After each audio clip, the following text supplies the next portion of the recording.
जय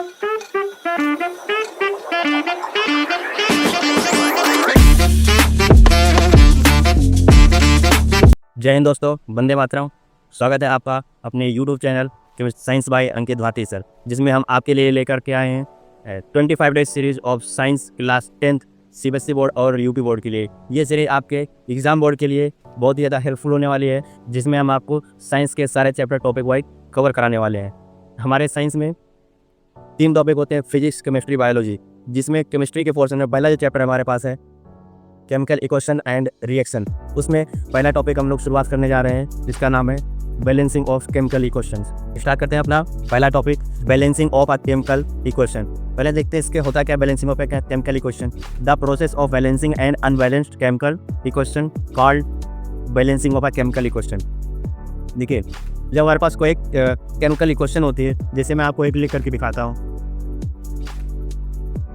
MgO, हमारे पास बनता है मैग्नीशियम ऑक्साइड MgO।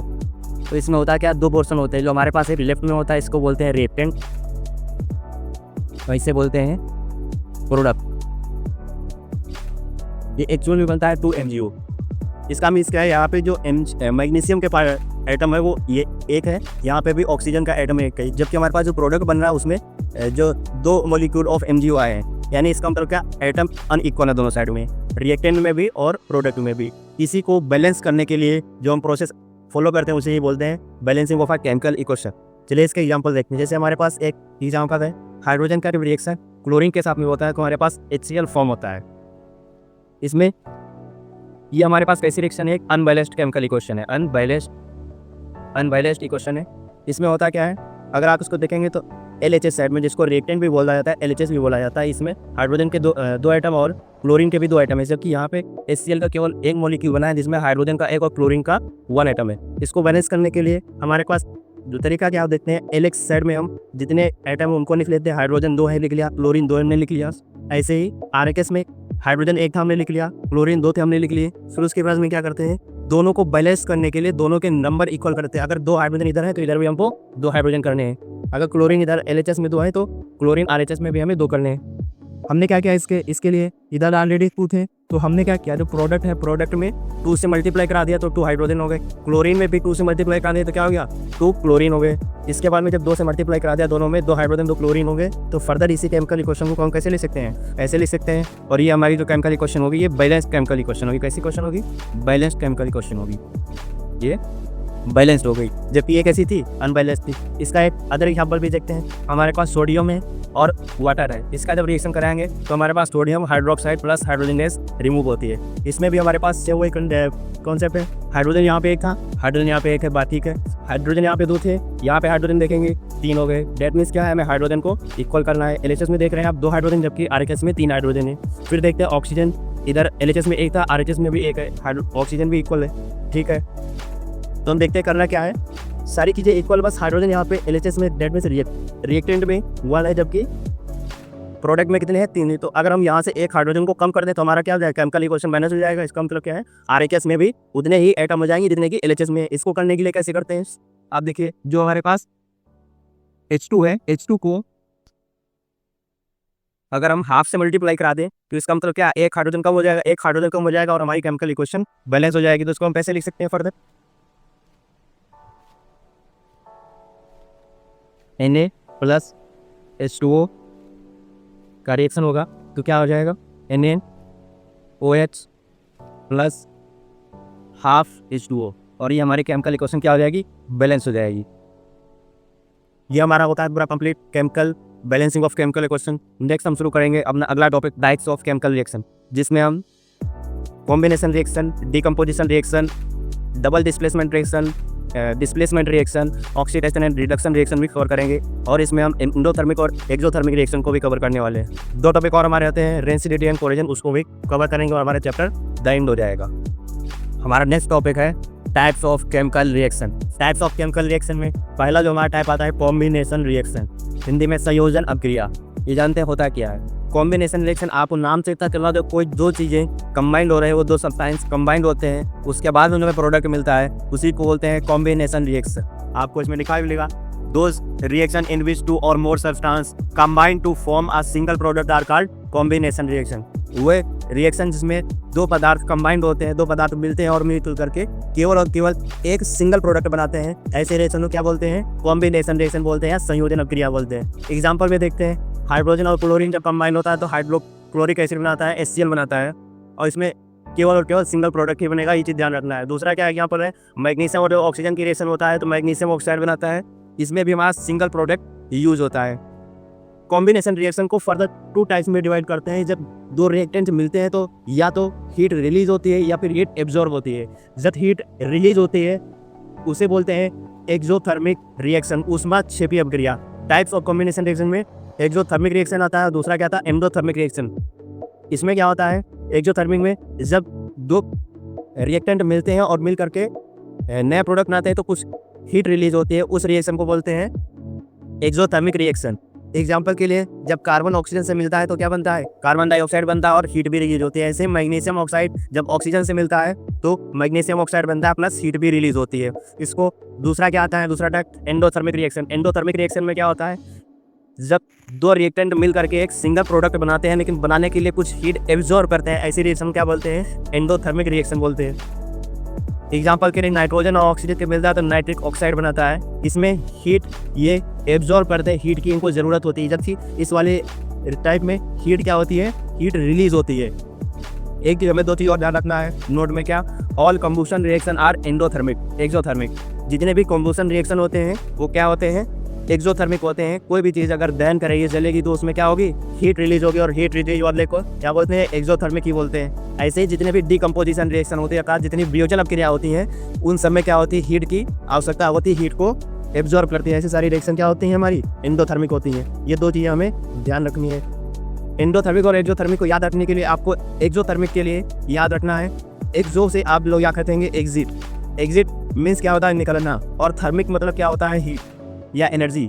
तो जब भी एक्सो और हीट थर्मिक का बात हो तब आप समझ आए कि एक्सोथर्मिक यानी हीट के रिलीजिंग की बात करें, हीट रिलीज होगी और एक्सोथर्मिक रिएक्शन होगी।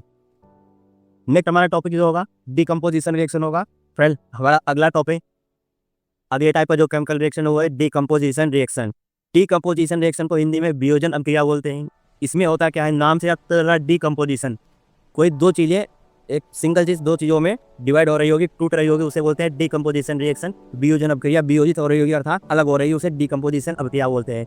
देखते हैं क्या होता है। Those reaction in which single reactant breaks down into 2 और more product are called decomposition reaction. अर्थात ऐसी अभिक्रिया जिसमें कोई एक सिंगल प्रोडक्ट, 2 अलग अलग केमिकल रिएक्शन में एक सिंगल प्रोडक्ट जो एक सिंगल रिएक्टेंट है 2 अलग अलग प्रोडक्ट में टूट जाता है, वियोजित हो जाता है, उसे डिकम्पोजिशन केमिकल रिएक्शन बोलते हैं। एग्जाम्पल में देखते हैं, कैल्शियम हाइड्रोक्साइड में जब हीट देते हैं तो calcium hydroxide calcium plus water में ब्रेक डाउन हो जाता है, टूट जाता है। दूसरा example calcium carbonate, lime stone, इसे चूना पत्थर भी बोलते हैं, कैल्शियम कार्बोनेट भी बोलते हैं। इस पर जब हीट देते हैं तो कैल्शियम ऑक्साइड अर्थात क्विक लाइम यानी तीव्र चूना में टूट जाता है और कार्बन डाइऑक्साइड गैस फॉर्म होती है। अभी लोग डिकम्पोजिशन रिएक्शन होती है, ये डिकम्पोजिशन रिएक्शन करने के लिए, डिकम्पोज करने के लिए रिएक्टेंट के लिए जो हम हीट देते हैं वो हीट हम 3 टाइप से अब ये हीट दे सकते हैं। Forms of required heat for decomposition reaction, ये जो डिकम्पोजिशन के लिए इसलिए हम हीट प्रोवाइड करते हैं 3 टाइप से कर सकते हैं कि जैसे हम हीट के फॉर्म में दे सकते हैं, हीट फॉर्म एनर्जी के फॉर्म में दे सकते हैं, हीट के फॉर्म में दे सकते हैं। हीट के फॉर्म का मतलब क्या? ऊष्मा के रूप में दे सकते हैं। दूसरा इलेक्ट्रिसिटी के रूप में दे सकते हैं, इलेक्ट्रिकल करंट के रूप में दे सकते हैं। दूसरा क्या है? सनलाइट, लाइट के फॉर्म में भी दे सकते हैं। जब हम इसको हीट के फॉर्म में देंगे तो उसे प्रोसेस क्या बोलते हैं? थर्मल डिकम्पोजिशन बोलते हैं।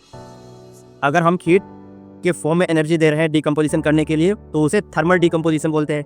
अगर इलेक्ट्रिसिटी या लाइट के प्रेजेंस में हम डिकम्पोजिशन कर रहे हैं तो क्या बोलते हैं? Electrical decomposition. इलेक्ट्रिकल डिकम्पोजिशन को ही इलेक्ट्रोलाइसिस बोलते हैं। दूसरा, अगर लाइट के प्रेजेंस में कर रहे हैं तो उसे फोटोसिंथेसिस बोलते हैं। अब एक करके देखते हैं इलेक्ट्रोलाइसिस और फोटोसिंथेसिस, फोटोकेमिकल रिएक्शन क्या होते हैं। चलते हैं पहले इलेक्ट्रोलाइसिस रिएक्शन में। Electrolysis process, the process of decomposition of a compound in molten state or solution state when passes of electric current. जब इलेक्ट्रोलाइसिस क्या होता है? जब हम किसी मोल्टेन स्टेट अर्थात पिघली हुई अवस्था या सोल्यूशन की अवस्था यानी लिक्विड की अवस्था में तो उसमें इलेक्ट्रिक करंट पास करते हैं। इलेक्ट्रिक करंट पास करने से वो कंपाउंड 2 प्रोडक्ट में डिवाइड हो जाता है। तो इस टाइप के जो डिकम्पोजिशन होता है उस प्रोसेस क्या बोलते हैं, इलेक्ट्रोलाइसिस बोलते हैं, क्योंकि इलेक्ट्रिसिटी से होता है इसलिए इसका नाम इलेक्ट्रोलाइसिस रखा गया। दूसरा क्या है, फोटोकेमिकल रिएक्शन। फोटोकेमिकल रिएक्शन में भी हमें एक्चुअल में पढ़ना ये रहता है, डिकम्पोजिशन ही होता है किसी कंपाउंड का, बस किसके प्रेजेंस में होता है, लाइट के प्रेजेंस में होता है। एग्जाम्पल में देखते हैं सिल्वर क्लोराइड के जब डिकम्पोजिशन कराया जाता है लाइट के प्रेजेंस में, सिल्वर सॉलिड फॉर्म में और क्लोराइड गैस के फॉर्म में बनता है। नेक्स्ट हमारा अगला टॉपिक क्या है, नेक्स्ट हमारा अगला टॉपिक डबल डिस्प्लेसमेंट रिएक्शन होगा। दोस्तों हमारा अगला टॉपिक जो हमारी अगली केमिकल रिएक्शन है वो तो हमारी केमिकल रिएक्शन है, एक तो डिस्प्लेसमेंट रिएक्शन यानी कि विस्थापन हम किया, दूसरी डबल डिस्प्लेसमेंट रिएक्शन यानी द्विविस्थापन हम किया। दोनों में डिफरेंस एक साथ समझते हैं। डिस्प्लेसमेंट रिएक्शन क्या होती है, those reaction in which one element takes the place of another element in a compound are called displacement reaction. That means इसको हम जनरली प्रेजेंटेशन से समझते हैं, एक हमारे पास रिएक्टेंट है, कंपाउंड ए भी हमारे पास कोई है और कोई कंपाउंड हमारे पास दूसरा एलिमेंट सी है। ये पहले वाले रिएक्टेंट के ए बी से बी को रिप्लेस कर देगा और इसकी खुद प्लेस ले लेगा, यानी कि जो आप इधर देख रहे हैं, और ये बी इस वाले सी की प्लेस ले लेगा। तो ये हमारा इस टाइप का रिएक्शन जो होता है वो कैसा रिएक्शन होता है, डिस्प्लेसमेंट रिएक्शन होता है। इसके एग्जाम्पल देखते हैं, जैसे कॉपर सल्फेट में की रिएक्शन जिंक से कराते हैं तो जिंक जो है कॉपर सल्फेट को हटा देता है इसके प्लेस से और खुद इसका प्लेस ले लेता है, जो कि यहाँ पे दिखाया गया है, और ये कॉपर सल्फेट जाकर के जिंक के प्लेस पे शिफ्ट हो जाता है। दूसरा एग्जाम्पल देखते हैं,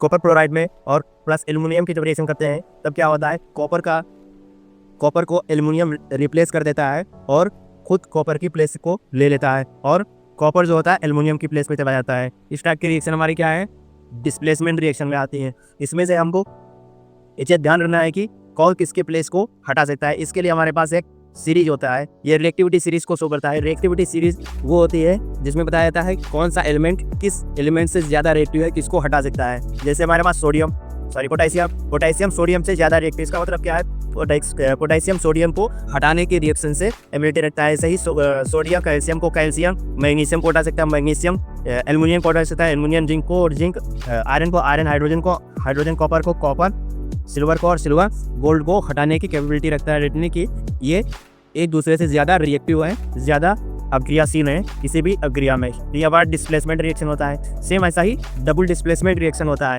इसमें बस जो डिस्प्लेसमेंट रिएक्शन में एक सिंगल एलिमेंट डिस्प्लेस होता है, इसमें क्या होता है, दो एलिमेंट एक साथ डिस्प्लेस होते हैं और एक दूसरे की प्लेस को ले लेते हैं। इस टाइप की रिएक्शन को क्या बोलते हैं, डबल डिस्प्लेसमेंट रिएक्शन बोलते हैं। Those reaction in which two different reactants exchange their ions and form two new product are called double displacement reaction. जैसे पहले वाली रिएक्शन में देखते हैं क्या होता है कि बेरियम जो है सोडियम के प्लेस पे चला जाता है और सोडियम बेरियम के प्लेस पे आ जाता है। सोडियम कहाँ गया, बेरियम के प्लेस पे, बेरियम कहाँ चला गया, सोडियम के प्लेस भी आप देख रहे हैं इसमें प्रोडक्ट में। इस टाइप पे आप देख रहे हैं यहाँ पे दो एलिमेंट डिस्प्लेस है, सोडियम किसके प्लेस पे आ गया, बेरियम के प्लेस पे, बेरियम किसके प्लेस पे आ गया, सोडियम के प्लेस पे। इस टाइप की रिएक्शन को क्या बोलते हैं, डबल डिस्प्लेसमेंट रिएक्शन बोलते हैं। एक दूसरा एग्जांपल के सिल्वर नाइट्रेट की रिएक्शन सोडियम क्लोराइड से कराते हैं तो सोडियम सिल्वर के प्लेस पे चला जाता है, सिल्वर सोडियम के प्लेस पे चला जाता है। इस टाइप की रिएक्शन को क्या बोलते हैं, डबल डिस्प्लेसमेंट रिएक्शन बोलते हैं। क्यों, इसमें इसमें भी हम बोल सकते हैं इस टाइप से, अगर कॉपर यहाँ पे आ रहा है जिंक के प्लेस पे और जिंक कॉपर के प्लेस पे आया था तो इस हिसाब से ये भी हमारे पास डबल डिस्प्लेसमेंट रिएक्शन होनी चाहिए। लेकिन इसमें जो कॉपर आया है और हमारा मेन प्रोडक्ट नहीं रहता है, इसलिए इसको क्या बोलते हैं, सिंगल डिस्प्लेसमेंट रिएक्शन केवल बोलते हैं। जबकि इसे क्या बोलते हैं, इसमें हमारे दो प्रोडक्ट भी बनते हैं, डिस्प्लेस तो होते ही हैं और दो प्रोडक्ट भी बनते हैं, सोडियम क्लोराइड, बेरियम सल्फेट। ऐसे यहाँ पे सोडियम नाइट्रेट और सिल्वर क्लोराइड, तो ये हमारी होती है डिस्प्लेसमेंट रिएक्शन और डबल डिस्प्लेसमेंट रिएक्शन। नेक्स्ट हमारी जो रिएक्शन बची है ऑक्सीडेशन एंड रिडक्शन रिएक्शन। उसके बाद आप कोहेजन एंड रेसिडिटी खत्म करके चैप्टर को खत्म कर देंगे। अगला हमारा टॉपिक दोस्तों oxidation reaction and reduction reaction है। Oxidation reaction and reduction reaction है। ऑक्सीडेशन रिएक्शन ऑक्सीकरण अभिक्रिया हिंदी में बोलते हैं और रिडक्शन रिएक्शन अपचयन अभिक्रिया बोलते हैं। अब देखते हैं होता क्या है। ऑक्सीडेशन रिएक्शन में क्या होता है, those reaction in which a substance gains oxygen and loses hydrogen called oxidation reaction। That means कोई ऐसी अभिक्रिया जिसमें ऑक्सीजन ऐड हो रही हो और हाइड्रोजन क्या हो रहा हो, रिमूव हो रहा हो। ऑक्सीजन ऐड होना, हाइड्रोजन रिमूव होना, किस टाइप की रिएक्शन हो रही जाएगी, ऑक्सीडेशन रिएक्शन हो रही जाएगी।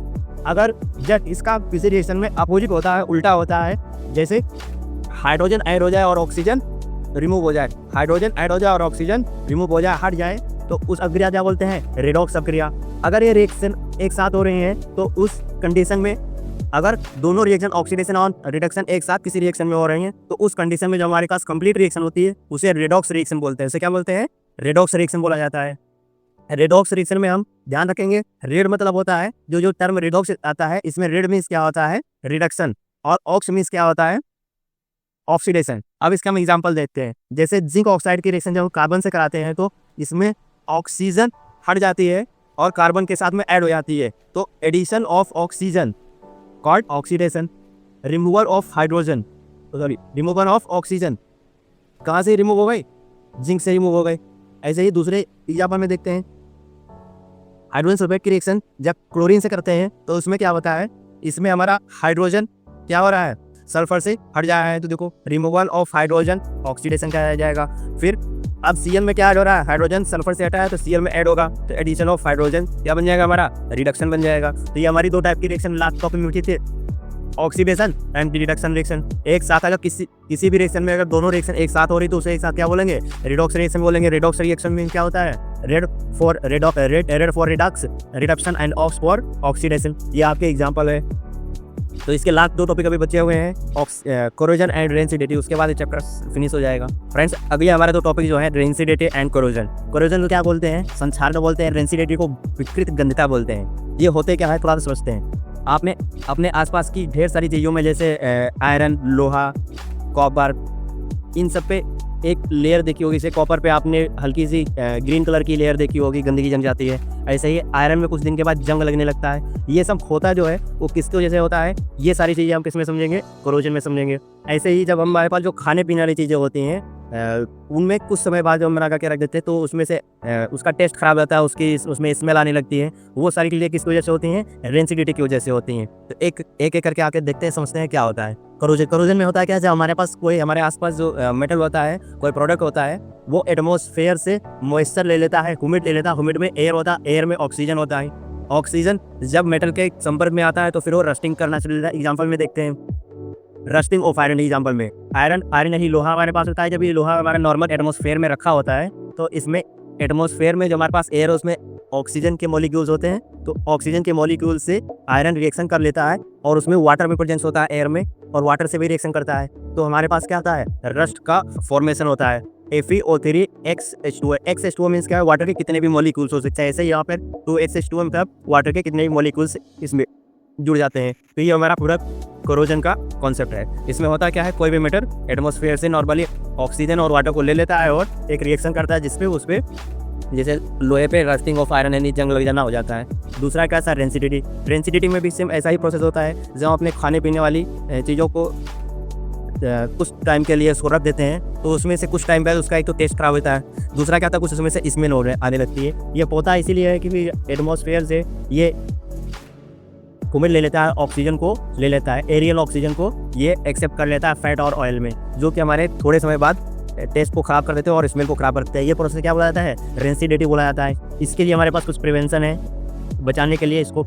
रेंसिडिटी यानी तुम्हारे पास फूड जो है खराब ना हो, उसके लिए जैसे नाइट्रोजन गैस, जैसे जो हमारे पैकेट वगैरह आते हैं खाने के लिए उनमें गैस भरी होते हैं, उसको नाइट्रोजन गैस बोलते हैं। ऐसे हम आप रेफ्रिजरेटर का यूज भी कर सकते हैं। रेफ्रिजरेटर का जब यूज़ करते हैं तो हमारे पास जो खाने के प्रोडक्ट की चीज़ें हैं वो थोड़ा लॉन्ग टाइम तक सेफ रहती हैं। तो ये हमारे कुछ टॉपिक थे चैप्टर 1 के केमिस्ट्री में क्लास 10th के, जिसको हमने कवर किया इस वीडियो में, जिसमें से ये रेंसिडिटी और कोरोजन इन पे शॉर्ट नोट लिखने को अक्सर आ जाता है। और जो इसमें हमने रिएक्शंस को कवर किया उन रिएक्शंस को आप पढ़िए और बैलेंसिंग करना सीख लीजिए। ये कुछ बहुत ज़्यादा इंपॉर्टेंट है, हर बार एग्जाम में आए, चाहे CBSE बोर्ड हो, चाहे यूपी बोर्ड हो, हिंदी मीडियम हो, इंग्लिश मीडियम हो। काफ़ी इंपॉर्टेंट टॉपिक्स भी हैं, इन्हीं से हमारे क्वेश्चन भी बनते हैं। रिएक्शन में आपको याद रखना, उसमें क्वेश्चन कंपेयर करके भी पूछ लेता है, शॉर्ट नोट में भी पूछ लेता है, और ढेर सारी रिएक्शन देने के बाद में उससे पूछ लेता है कौन सी रिएक्शन किस कैटेगरी की रिएक्शन को फॉलो करती है। तो इन चीज़ों को आपको देखना है और उनको पढ़ना है। तो अगर आपको ये सीरीज़ समझ में आ रही है, आपको वीडियो ठीक लग रहा है, तो इस सीरीज़ से जुड़े रहें और नेक्स्ट वीडियो को देखने के लिए, सुनने के लिए आप चैनल को सब्सक्राइब करें और फॉलो करें। थैंक यू, मिलते हैं अपने नेक्स्ट वीडियो में।